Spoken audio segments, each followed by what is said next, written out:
my goodness. Candace Owens, Director of Communications at the conservative. Nobody else is described as progressive or liberal, but you are described as a conservative advocacy group, Turning Point USA, and a conservative commentator and political activist known for her criticism of Black Lives Matter and the Democrat Party. I think you've caused my friends on the left to go to their safe spaces, and I'd love to explore with you a little bit of the reason for that. Do you consider yourself a conservative? I am a conservative, yes. Okay. Are you pro-life? I am pro-life. Okay. Does that trigger people when you see them, that they know that you're pro-life? It makes them very upset, and Democrats hate me. Do you own a gun? Pardon? Do you own a gun? No, sir. Hello, ladies and gentlemen. Welcome back. Before we begin, take a second, like the video, subscribe, and share this with someone who still believes dissent is hate. There is an old political proverb that holds true today. When lies dominate the room, the truth always sounds offensive. Grab a drink, coffee, sweet tea, bourbon, whatever keeps you sharp, and stay with me until the end, because this exchange shook the hearing room. What you're about to see is what happens when a Black conservative refuses to apologize, refuses to submit, and refuses to repeat Democrat talking points, and it revealed exactly why the left fears Candace Owens. When next time you come to Colorado, we'll take you shooting. Are you a Christian? Yes, I am. Are you proud of your family? I'm very proud of my family. Okay. Let me ask you something. Do you hate Americans with black skin color? Absolutely not. I actually love Americans with black skin color so much that I'm willing to fall on the sword 1,000 times for them to wake up and realize that we are being lied to, abused, and used by the Democrats. How about Americans with white skin color? Do you hate them? I do not, and that's a problem for people on the left. Do you hate Hispanics? I do not. Do you hate Asians? I do not. Do you hate lesbians or gays or anybody from the LGBTQ community? Nope, I've got all of that in my family. I'm baffled because in the chairman's opening statement, he said that you openly associate with purveyors of hate. Yes, purveyors of hate by his definition is anybody that supports the president. I support the president because he's done a tremendous job in helping the Black community, despite all of the rhetoric from the media and leftists who do not want him to be successful. Tell me a little bit about how the president has helped the Black community, if you would, please. Well, he's lowered the Black unemployment rate. It's the lowest it's ever been in the history. He's getting us off of our feet. We see, I believe the last number I checked was 3.5 million people are off of food stamps, something that the Black caucus sat down and didn't applaud. Neither did any of the Democrats applaud, because they want a system where Blacks are dependent on the government. They are the people that put in place the policies that broke down the Black family, and the biggest problem that's facing our community is father absence. In every room that I've been in with the president, he talks about real issues, and he doesn't pander to us. He doesn't do Alexandria Ocasio-Cortez's southern drawl accent and speaking to us like we're slaves. He asks us important questions, and the most important question he could have asked was, Black America, what do you have to lose? Because we were already losing under Democrat leadership. Do you believe that you openly associate with purveyors of hate? I absolutely do not. I have no tolerance for hate whatsoever. Do you believe that college campuses should be open discussions, or there should be open discussions on college campuses for various issues? I absolutely do. You know, I do a campus tour tonight. I'm flying up to University of Connecticut to continue that, and we are being met with aggressive leftist groups. 3 Antifa chapters have declared they're going to try to shut it down, and we face this violence every day on the left, and nobody ever wants to talk about it. And I guess what I was going to ask you, you went on to explain it before I got a chance to, but have you ever been disinvited from speech opportunities at college campuses because of your conservative views? All the time. Is that a form of hatred, do you think? Of course it is, and we're not talking enough about political hatred in this country. We're not talking enough about conservative activists being attacked, like myself. We had a student whose dorm was set on fire for being a member of the Turning Point chapter, and all we preach is for free markets and capitalism as a means to lift the most people out of poverty. That is my belief, and of course, my main thesis is that Black people do not have to be Democrats, and we are not owned by the left, and I understand that causes some people trouble. So, as a conservative, you've attended many conservative events and visited with many conservatives. And I am not denying for a moment that there are white supremacists and we should condemn white supremacists, that there are Nazis and we should condemn Nazis, that there are hateful groups all across the political spectrum and we should condemn those. But in your interactions with conservatives, have you seen hateful speech, bigotry, race among the conservatives that you've associated with?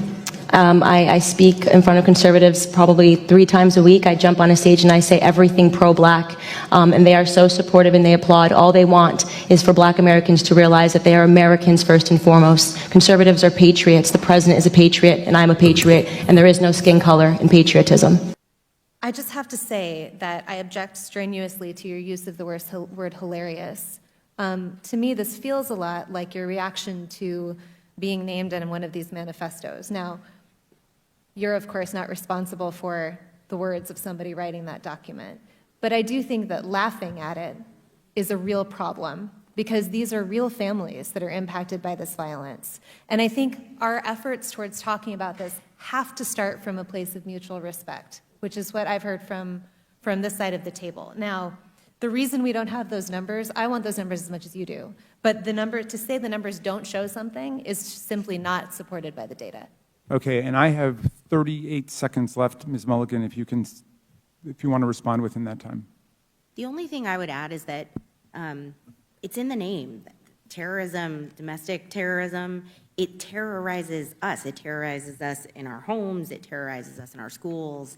And to the points made by the other panelists, it is disproportionate to its impact on any individual life, and it's not. You reject the idea it's something that doesn't matter, or it doesn't really matter? Absolutely reject.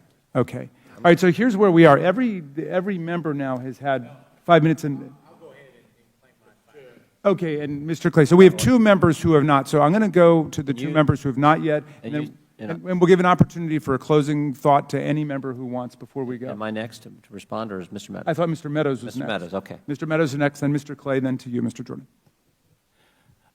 Ms. Owens, obviously this is a gang up on you. You know, we're giving these witnesses the ability to do a rebuttal on you, and so you know, I find it unfair, Ms. Ballou. I mean, you know, candidly, for you to show mutual respect and then you to go after Ms. Owens, it's not appropriate. So, Ms. Owens, you can have 4 minutes and 34 seconds to respond. However, yield for a second. I'll yield to. Thank you. I believe, Ms. Owens, when you used the word hilarious, it was referencing the fact that no one had asked you a question. It wasn't to the subject matter of the hearing. Is that right?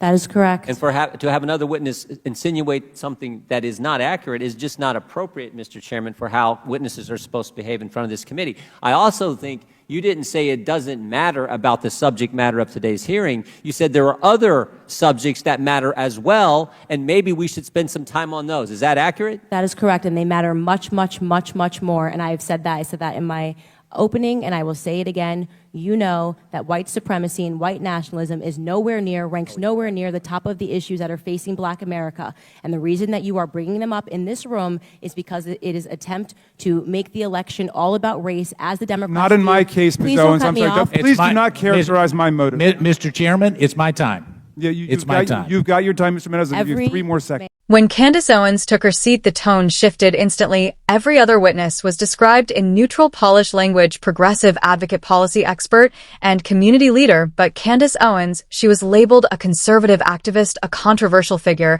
and someone critical of the Democrat Party. That framing alone told the story. The questioning began simply, was she conservative? Yes, pro-life. Yes, Christian. Yes, proud. Of her family, absolutely. Each answer landed like a body blow, not because they were extreme, but because they shattered the narrative Democrats rely on to maintain control. Then came the accusation that she associates with purveyors of hate. Candace Owens did not dodge it. She clarified it in Washington. Hate now means anyone who supports the president, and she does not because of rhetoric, but because of results. She laid out facts Democrats refused to acknowledge: a record low Black unemployment, millions off food stamps, and economic mobility instead of government dependency. And when she said those numbers out loud, the room went silent. No applause, no rebuttal, and no celebration of progress, because success destroys the dependency model. She went further, pointing directly at policies that weakened the Black family, the crisis of father absence, and the refusal of Democrat leadership to address it honestly. That is when discomfort turned into panic. Candace Owens explained something Democrats cannot tolerate: that Black Americans are not owned, not obligated, and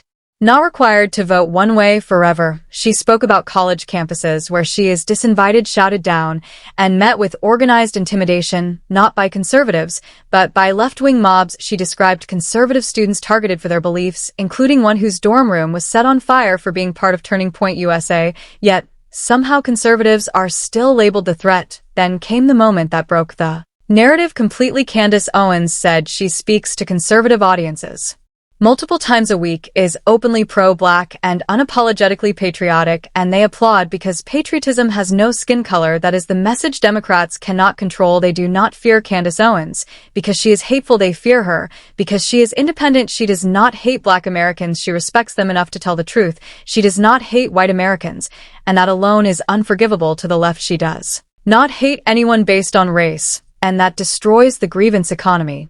When the hearing ended, laughter broke out, not because Candace Owens was amusing, but because the narrative had collapsed in real time, and you could see it on their faces. The cameras kept rolling, the facts stayed on record, and the illusion cracked. If you made it this far, you already know why this moment mattered. Now, I want to hear from you. Do Democrats fear Candace Owens because she is wrong, or because she is telling the truth they cannot silence? Drop your thoughts in the comments, hit like, and share this video because narratives collapse when facts speak. And we are not done.